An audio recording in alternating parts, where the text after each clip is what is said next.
పశ్చిమాసియా యుద్ధ నేపథ్యంలో ఈరోజు భారత్ పైన తీవ్ర ప్రభావం చూపిస్తున్న నేపథ్యం కనిపిస్తూ ఉన్నది. ముఖ్యంగా చూసుకుంటే ఈరోజు గ్యాస్ కొరతతో ఇంతవరకు కూడా ఇబ్బంది పడుతున్న నేపథ్యం కనిపించింది.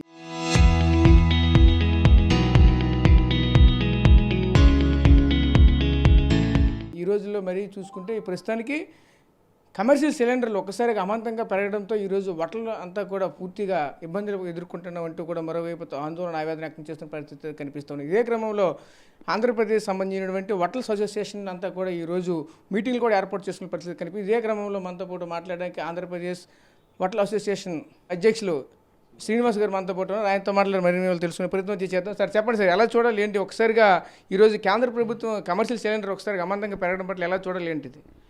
చాలా ఎక్కువగా పెంచారండి. అసలు మేము ఎక్స్పెక్ట్ చేయలేదు. అంటే మేము ఎక్స్పెక్ట్ చేసాం పెరుగుద్దని తెలుసు, కానీ ఒక 100 రూపీసో 150 రూపీసో పెరుగుద్ది అనుకున్నాం. కానీ ఇలా 993 రూపీస్ పెంచిద్దని అయితే మేము 1% కూడా మేము ఎక్స్పెక్ట్ చేయలేదు. ఇది నిజంగా చాలా దారుణమైన అన్యాయం, దారుణం కూడా. ఎప్పుడైతే ఒకవేళ నష్టాలు, ఎప్పుడైతే ఆ రంగంలో నష్టం వస్తుంది అనుకున్నప్పుడు వాళ్ళ వరకు అందరి వరకు దాన్ని పంచితే పర్వాలేదు, కానీ ఓన్లీ వాణిజ్య అవసరాలకు ఏర్పడినటువంటి గ్యాస్ మీద మాత్రం ఇంత ఎక్కువ మోతాదులో పెంచడం చరిత్రలో ఇంతవరకు ఎప్పుడు జరగలేదు. ఇప్పుడైతే దీన్ని బట్టి హోటల్ రంగం విపరీతమైన కుదేలయ్యే పరిస్థితి ఉంది. ఇప్పుడు హోటల్స్ మూసివేసే పరిస్థితి వస్తుంది. ఎందుకంటే వాళ్ళు పెంచారని మేమైతే రేట్లు పెంచలేము. మా మెనూలో రేట్లు పెంచితే కస్టమర్లు రారు. ఇప్పటికే కస్టమర్లు రాక బాగా తగ్గిపోయి వ్యాపారాలు పడిపోయి చాలా ఇబ్బందులు పడుతూ ఉన్నాము. ఇప్పుడు గ్యాస్ రేట్ పెరిగినందువల్ల మేమైతే రేట్లు పెంచే పరిస్థితి అయితే కనబట్టలేదు. కానీ పెంచాలి. పెంచకపోతే మేము ఆర్థికంగా చాలా ఇబ్బందులు పడతాం. పెంచితే కస్టమర్లు రారు. ఇప్పుడు మా పరిస్థితి ఎట్లాగా ఉందంటే, లేదా హోటల్ మూసేయాలి. ఇప్పుడు అదే హోటల్సే కానీ మూత పెడితే లక్షలాది మంది కార్మికులు కానీ, అలాగే ఎంతోమంది దీని మీద డిపెండ్ అయిన ఓనర్స్ ఎంతమంది చిన్న చిన్న హోటళ్ళు, బడ్జెట్ హోటళ్ళు, పెద్ద హోటళ్ళు ఉన్నాయి. అట్లీస్ట్ ఒక మినిమం బడ్జెట్ హోటల్ ఇప్పుడు చూసుకుంటే మినిమం 3 సిలిండర్లు పడతాయి. ఆ 3 సిలిండర్లు అంటే ఇప్పుడు ఈ మంత్కి ₹1,00,000 ఎక్స్ట్రా ఎక్స్పెన్సెస్ పెరుగుతున్నట్టు. మరి ఎంత ఎక్స్పెండిచర్ పెరిగినప్పుడు ఇన్కమ్ పెరిగిందంటే ఇన్కమ్ పెరగట్లేదు, బిజినెస్లు పెరగట్లేదు, కాంపిటీషన్ కూడా అట్లాగే ఉంది. మరి ఈ పరిస్థితులు అయితే మేము హోటల్ రంగం మాత్రం చాలా ఇబ్బందులకు గురిగా తప్పదని మాత్రం నాకు అనిపిస్తుంది. అంటే ఈ రేట్లు పెరిగిన తర్వాత అప్పటికిప్పటికి డిఫరెన్స్ ఎలా కనిపిస్తుంది ఏంటిది?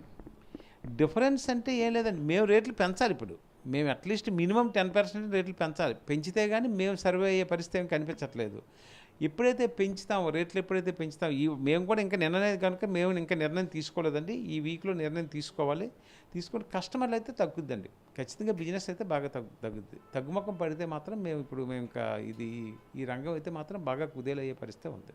అంటే సాధారణంగా మోస్తూరు హోటల్లో సుమారుగా రోజుకి 2 నుంచి 3 కమర్షియల్ సిలిండర్ వినియోగిస్తే ఇప్పుడు ఈ రేట్లు పెరిగిన తర్వాత దాని ప్రభావం ఏ విధంగా ఉండబోతుంది? ఏ మేర రేట్లు పెరగబోతున్నాయి, ఏ విధంగా ఉండబోతుంది? మీరు చెప్పేటట్టు మినిమం హోటల్ ఏదైనా కూడా 2 నుంచి 3 సిలిండర్ పడుతుందండి. నేను చెప్పాను పెర్ మంత్ ₹1,00,000 ఎక్స్ట్రా, ₹1,00,000 వరకు అదనంగా ఇప్పుడు మేము గ్యాస్ కోసం వెచ్చించవలసిన పరిస్థితి వచ్చింది. దాని ప్రకారం మేము మెనూ రేట్లు పెంచాలి. ఇప్పుడు ఆ మెనూ రేట్లు పెంచితే భయం ఏంటంటే కస్టమర్లు రారనే ఒక భయం, పెంచకపోతే ఆర్థికంగా మేము నష్టపోతాము. అంచేత అసలు ఎట్లా ముందుకెళ్లాలో కూడా మేము ఏ నిర్ణయం తీసుకోలేని పరిస్థితి అయిపోతుంది మాకు. అంటే ఈ కేంద్ర రాష్ట్ర ప్రభుత్వాలు తీసుకుని ఈ నిర్ణయంకి మీ యొక్క హోటల్ అసోసియేషన్ తరఫున ఏం ప్రభుత్వానికి ఏం చెప్పాలనుకున్నారు ఏంటి? మేమేమనుకుంటున్నాం అంటే, ప్రభుత్వం ఎక్కడో దగ్గర సబ్సిడీ ఇచ్చైనా అట్లీస్ట్ ప్రభుత్వం దాన్ని కొంతవరకు భరించైనా ఆ రేట్లు అయితే పాత రేట్లో ఉంచితే మేము కొంతవరకు సర్వ్ అవ్వడానికి అవకాశం ఉంటుంది. మేము కేంద్ర ప్రభుత్వాన్ని కానీ రాష్ట్ర ప్రభుత్వాన్ని కానీ మీ ద్వారా కోరుకుంటుంది ఏంటంటే, మాకు ఈ సబ్సిడీని ఎంతో కొంత ప్రభుత్వం భరించి ఆ సబ్సిడీని మాకు కానీ రేట్లు మాత్రం పాత రేట్లు అట్లాగే ఉంచితే మేము సర్వైవ్ అవ్వడానికి బాగుంటుందని మీ ద్వారా మేము గవర్నమెంట్కి విజ్ఞప్తి రిక్వెస్ట్ చేస్తాం. అంటే ఈ కమర్షియల్ సిలిండర్ వినియోగించలేని ఎట్లా ఆల్టర్నేటివ్ ఏదైనా వేరే మోడల్ చూసుకుంటున్నారా? ఆల్టర్నేటివ్ అనేది అండి ఇప్పుడున్న అంటే మేము ఇప్పుడు ఏ హోటల్స్ అయితే ఆల్రెడీ ఇప్పుడు ఎవరైతే కన్స్ట్రక్షన్ ఆ హోటల్స్ అన్నిటికి కూడా ఈ కట్టెల పొయ్యిలు పెట్టడానికి కూడా పనికిరాదండి. ఇప్పుడున్న కిచెన్స్ అన్నీ లేటెస్ట్ కిచెన్స్ అనమాట. ఆ ఎక్విప్మెంట్ వల్ల మేము ఇమీడియట్గా మార్చడానికి సిద్ధంగా లేము. పోనీ అట్లీస్ట్ ఎలక్ట్రికల్లోకి వెళ్దాం అనుకుంటే, అట్లీస్ట్ ఒక హోటల్లోని ఎలక్ట్రికల్ మొత్తం కిచెన్లోకి మార్చాలనుకుంటే మినిమం ₹10,00,000 మేము ఎక్స్పెండిచర్ అవుతుంది దానికి.